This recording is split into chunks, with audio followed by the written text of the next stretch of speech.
Beneath the crashing waves and moonlit tides lies a world we still barely understand.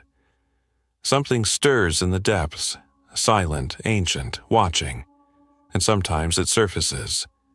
The ocean covers over 70% of our planet, yet over 80% of it remains unexplored. In that unfathomable darkness, strange things happen. Ships vanish without a trace. Divers see what should not exist. And sometimes the sea gives back people who are never the same again. Tonight, on Mr. Darkveil, we plunge into 3 chilling, true accounts from the deep. Stories that will make you think twice the next time you hear the ocean calling. If you're drawn to the shadows and fascinated by the unknown, hit subscribe and turn on the notification bell. Mr. Darkveil brings you real horror stories from the darkest corners of the earth and sea. Let's dive in. Story 1. People always talk about the beauty of the ocean. The turquoise waters, the soft sand, the soothing lull of the tide pulling back and forth like nature's lullaby. But no one talks about what waits just beyond the line where your feet can no longer touch. That's where the lie ends. I used to love the sea. I grew up on the Gulf Coast just outside Clearwater, Florida. My childhood was sunburns and salt in my hair, beach towels clinging to my legs, and whole afternoons lost in the waves. I never feared the ocean. I respected it, sure, but it felt like home.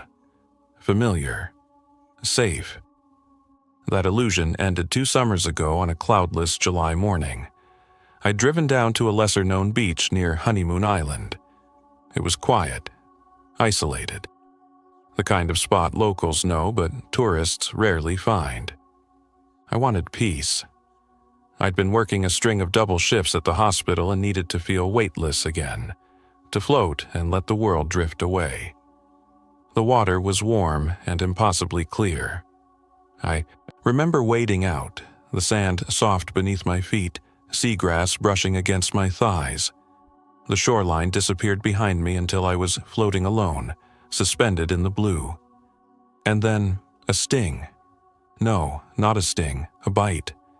It was sharp, deep, like teeth had clamped around my calf and pulled. I screamed, flailing. Water flooded my mouth and I went under. I kicked hard, thrashing, my heart slamming in my chest. Whatever had grabbed me let go. I surfaced, gasping, trying to make sense of the searing pain in my leg. I saw no fins, no shadows, no blood in the water, but something was down there. I forced myself to swim back to shore, leg trailing uselessly behind me. When I finally collapsed onto the sand, I looked down and saw the damage. My leg was torn open, shredded like meat. 3 deep gashes radiated outward from a single puncture, blackened around the edges. My skin wasn't just torn, it was burned, already oozing something dark. A couple saw me crawling out of the surf and called 911. I passed out before the ambulance arrived. The next 2 weeks were a blur of pain, surgeries, and isolation. The doctors were confused. At first, they thought it was a shark, but the wound didn't match, too wide, too irregular, and the infection. It was something else entirely, aggressive, resistant to antibiotics, eating its way through tissue like acid. They sent tissue samples to the CDC, no results. Nothing matched any known marine animal. The best guess? A previously undocumented species or a mutation. But that wasn't what haunted me, it was what I saw during the fever dreams. Every time I closed my eyes, I was back in the water, suspended, helpless, and below me, something massive, pale and coiled like a serpent with limbs, circling, watching. Sometimes it opened a mouth that wasn't a mouth, a ring of teeth, circular like a lamprey's, but wider than my chest. Sometimes I heard a sound, like a sonar ping, but organic. Sometimes I woke up screaming. One of the nurses, an older woman with tired eyes, said something strange one night when she thought I was asleep. They say the sea keeps its own kind of secrets, she whispered to another nurse. Things wash in from places we're not meant to understand. Some wounds don't want to heal. Not because they can't, but because something wants to keep hold of you. I don't think I was supposed to hear that. After I was discharged, I stayed off the beach. I couldn't even look at the water without breaking into a cold sweat. The scar on my leg was thick and jagged, like something had latched onto me and tried to drag me under. I started researching obsessively. I found reports, quiet ones, buried in forums and local news blurbs. Swimmers off the Florida coast vanishing without a trace. Fishermen pulling up nets shredded by something stronger than a shark. Divers seeing things in the depths that didn't match any known species. There was a man in the Keys who claimed to have caught a glimpse of something while spearfishing at night. Like a man, but wrong. With gills down the side of his neck and fingers like webbed claws. They found him a week later, drowned in 2 feet of water. I tried to rationalize, to tell myself it was trauma, PTSD, but the dreams never stopped. And sometimes when I shower, I swear I can smell it again, that thick metallic scent that hit me right after the bite, like blood and something older, ancient, briny. My friends laugh when I say, I'll never go back in the ocean. It was just a fluke, they say. You got unlucky, but I know better. It wasn't random, it chose me, and it's still out there, waiting in the dark. Hungry. The sea isn't empty, it's just quiet, and some things don't want to be found. Story 2. I've spent my whole life on the water. My father was a fisherman, and his father before him. By the time I was 13, I could gut a salmon in my sleep, pilot a trawler through a squall, and tell you what species of fish was biting, just by the way the line twitched. The Pacific was our bread and butter, our home, our God. I thought I understood her moods, her fury, her silence. I thought I knew what the ocean was. I didn't, not until the fog. We were 6 hours out from Morro Bay that morning. Me, Levi, and old Gus. It was a routine trip, nothing special. We'd charted a spot where baitfish had been boiling the surface for days, calm weather, clear skies, full tank of fuel. Everything was fine, better than fine. The haul looked promising. We were on the Lydia M., a sturdy old girl that had seen her share of storms but always brought us home. Gus was at the helm, sipping bitter coffee out of a rusted thermos. Levi was checking the net rigging. I was leaning on the railing, watching the sun split the water into gold fragments. Then the radio popped and hissed, just static. Could be interference, Gus muttered. Might be that Navy stuff they run off the coast sometimes. The Navy had been known to run classified exercises out near those waters. Submarines, sonar tests, weird signals. I didn't think much of it. Not until the seagulls vanished. One moment they were wheeling and shrieking above the boat like always, diving for scraps and bait. The next, they were gone. Just silence. I glanced up. No gulls, no clouds either, just a wall of fog. Thick, black, wrong. It moved fast, not like coastal mist that rolls in over hours. This came in like a stampede. It swallowed the horizon, then the sun. 1 second we were bathed in daylight. The next, we were wrapped in night. Levi cursed. Jesus, where the hell did that come from? I've never seen fog move like that, Gus muttered, gripping the wheel tighter. The water beneath us, darkened, took on a reddish hue. Not crimson like blood, deeper, thicker, like rust or something rotten. Gus flicked on the navigation lights and radar. The radar showed nothing, just a blank green circle, like we were drifting in a void, That's when the voices started. At first, I thought it was Levi talking, but when I turned to him, his mouth was shut, eyes darting across the water. Then I heard my name. Marcus? A whisper, faint but unmistakable. Who said that? I snapped. No one said anything, Levi said, voice tight. Bullshit. You heard it too. He didn't answer, just nodded. Then Gus spoke, low and certain. We're not alone out here. I don't scare easy. I've been through hurricanes, nearly lost a hand to a winch. Had a shark brush the hull once on a night run. But this was different. This was the kind of fear that slithers up your spine and settles behind your eyes. The fog closed in so dense we couldn't see the bow from the stern. The engine began to sputter, then died altogether. Gus frantically tried to restart it. Nothing. We were dead in the water. And the voices grew louder, names whispered on the wind, not just ours. Other names. Names we didn't recognize. Some were spoken with longing, others with rage.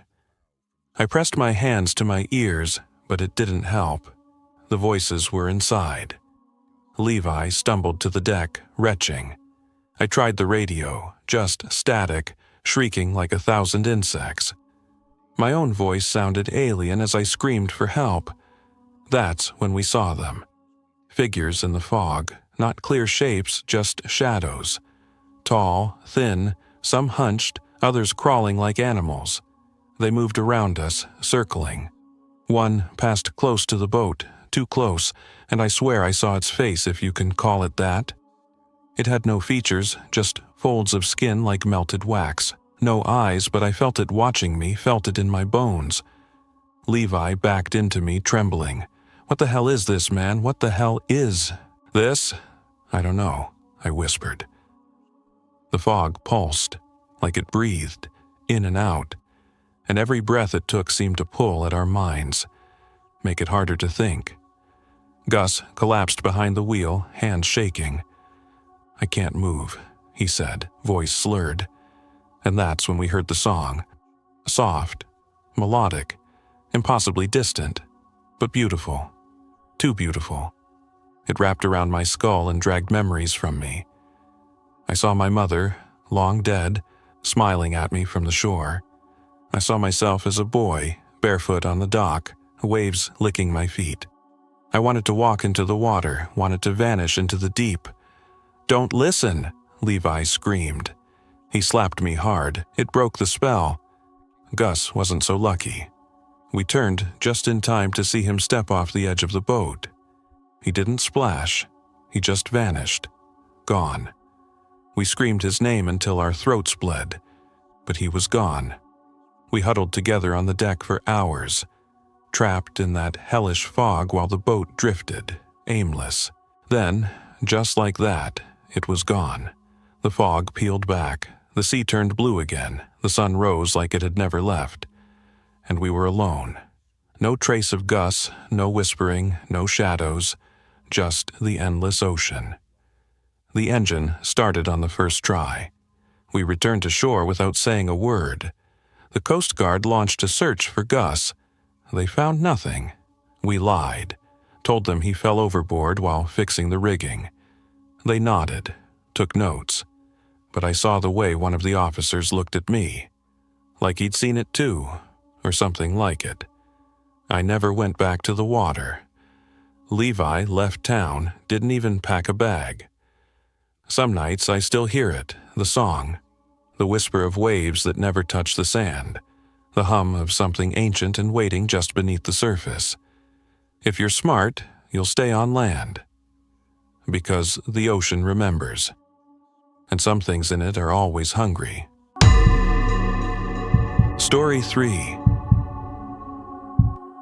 You never forget the silence of the deep ocean, not the quiet you hear on land, not the hush of a room or the stillness of a snowy forest.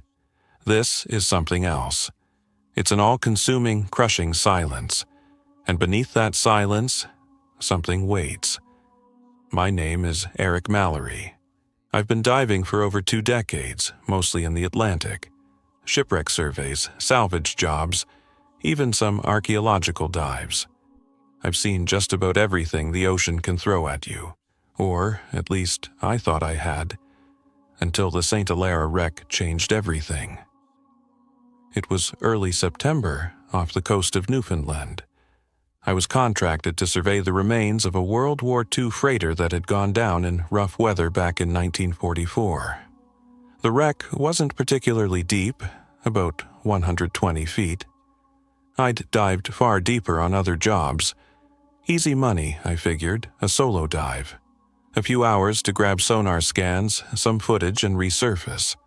The water was calm, visibility was decent. The descent went off without a hitch.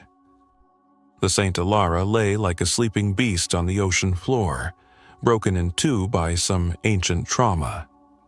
Rusted metal ribs jutted out from the hull like bones. Schools of fish darted through shattered windows. It was haunting, but not unusual. Wrecks are always eerie in their own way. I began my sweep, recording the bow with my camera rig, marking coordinates on my slate. Everything was routine until I rounded the starboard side. That's when I felt it. A presence. I know how that sounds. But ask any seasoned diver and they'll tell you, sometimes the ocean watches. You just know when you're no longer alone. I stopped swimming, hovered there in the water, heart beating too fast, and the visibility dropped sharply, like someone turned a dial. Murkiness closed in. My lights barely cut through it. Then I saw movement. Something shifted in the darkness near the stern. Not fish, not another diver, something bigger. At first, it was just a silhouette. Long, tall, human-shaped, vaguely. But wrong. The limbs were too long, the head was too low, and the way it moved, slow, drifting, like it wasn't swimming, but gliding. I froze. My mind tried to rationalize it. A tangle of nets, an illusion, a bad oxygen mix. But then it turned.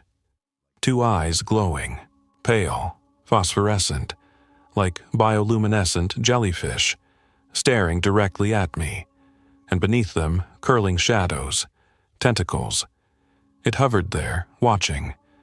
I wanted to scream, but I was 120 feet underwater with a regulator in my mouth. So I did the only thing I could. I kicked hard and pushed away from the wreck. I ascended too fast. I knew better. Every diver is trained to ascend slowly to avoid decompression sickness. The bends. But I didn't care. That thing was still watching me. And in that moment, death at the surface felt less terrifying than whatever was waiting down there. By the time I breached the surface, I was already feeling it. The nausea, the joint, pain, the dizziness. I don't remember the boat. I don't remember pulling myself up or calling for help. All I remember is water sloshing in my ears. And a voice. A low, echoing murmur that didn't come from any radio, like it followed me up. They airlifted me to a hospital in St. John's. Severe decompression sickness. Days in a hyperbaric chamber. The doctors said I was lucky to be alive. But they couldn't explain the hallucinations, because I kept seeing it, even out of the water, in the corners of my hospital room, in the sheen of windows at night. Always those pale eyes. Always the whispering. When I tried to tell them, they nodded politely and upped my medication. Eventually, I stopped talking about it. Back home, I reviewed my dive footage, hoping for proof. Most of the video was intact. The wreck, the bow, the sonar scans. But the moment I saw the thing, corrupted, glitching static. Visual noise like something scrubbed it clean, only one. Frame remained. A still image, barely visible, but enough to chill the blood. A shape, tall and lean at the edge of the frame. Pale dots where eyes might be. And behind it, reaching from its back, long, coiled tendrils like ropes made of smoke. I showed it to a colleague, a marine biologist. He laughed, said it was probably a trick of the light, a kelp shadow, maybe a deep-sea squid at a weird angle. But squids don't hover upright. They don't watch you. The footage disappeared a few days later, corrupted just like before. Even the backup drive failed. Fried, somehow. I quit diving after that. 6 months later, another diver went missing on a solo wreck survey in the same region. They found his tank, his gear, his dive computer, but not his body. The last logged depth was 119 feet, the same as mine. The last reading on his computer? Ambient light spike. Unknown origin.